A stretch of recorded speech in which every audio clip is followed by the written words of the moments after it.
So welcome back to my channel, guys, and right now we are working again as a delivery boy before I trade in the market. So right now, guys, this is my outfit today, and since the our outside is so cloudy, so I don't need some wear to jacket, and also the percent of the UV ray in the Philippines is 5%, so it's not recommended to wear another protective layer.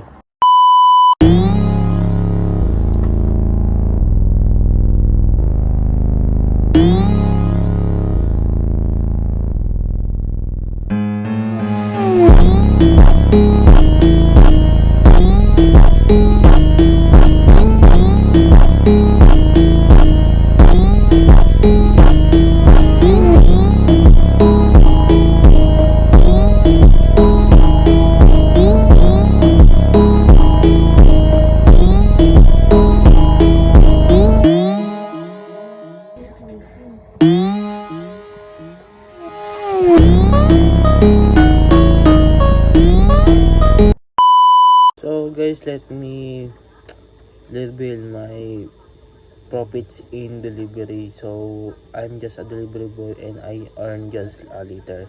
So this is the profits I make. So every deliver I earn 20 pesos or 2.75 cents in USD dollars, and every delivery I earn 20 pesos, so 20, 40, 60, so 60 pesos, or in dollar and a half I earned. So this is the balance that I earn in my trading, in my delivery, I'm sorry. So what does it mean? It means that my owner, or the owner of the company, saves me some $2 per day, and after that, in every Sunday I remit my earnings in delivery.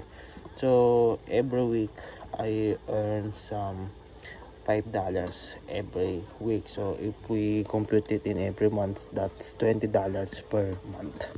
So as you can see, guys, if I don't have deliver or I'm waiting my customer to order some, I practicing some trading, especially since right now it's been 3 years since I'm still unprofitable trader, and right now I'm still practicing and just practicing and still learning something in the market.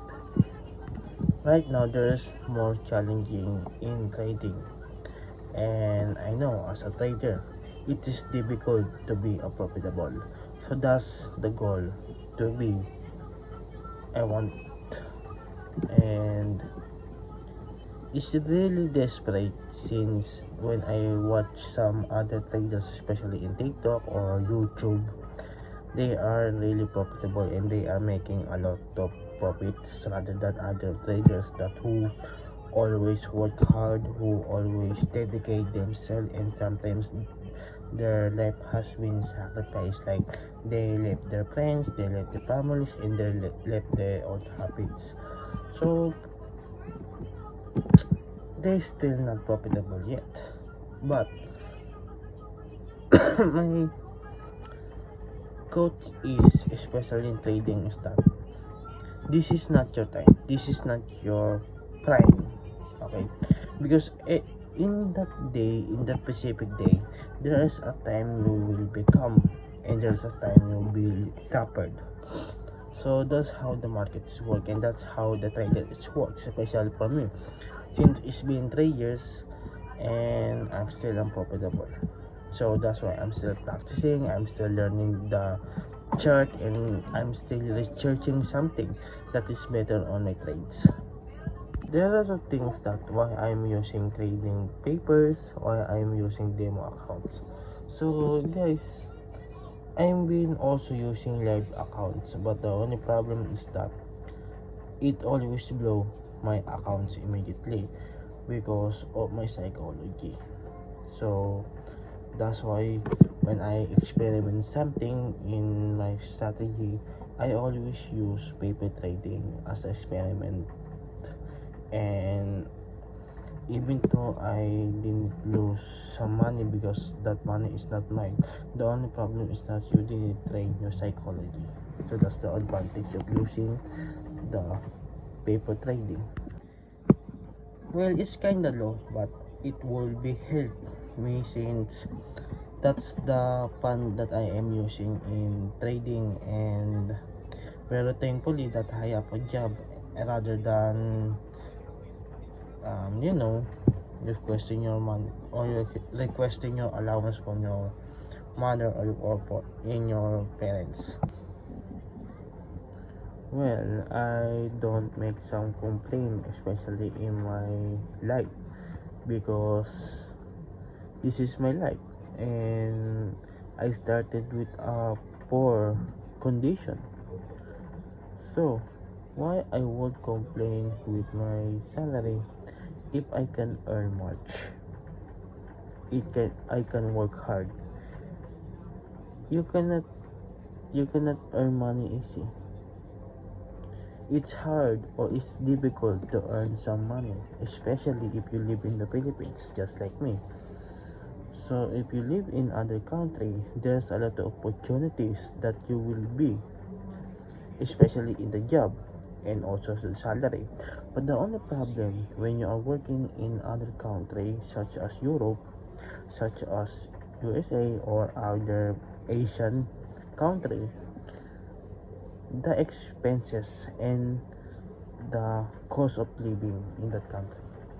But the advantage of having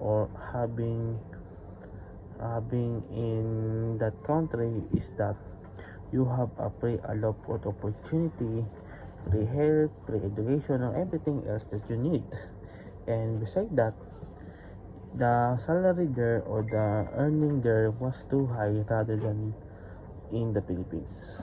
So since I'm unlucky to born with excuse me, I was unlucky to born with other countries, so I rather grind and grind, because that's how the life works and that's how the money works. You need to flow, you need to work out, you need to get up and stop being lazy around that. Be disciplined all the time.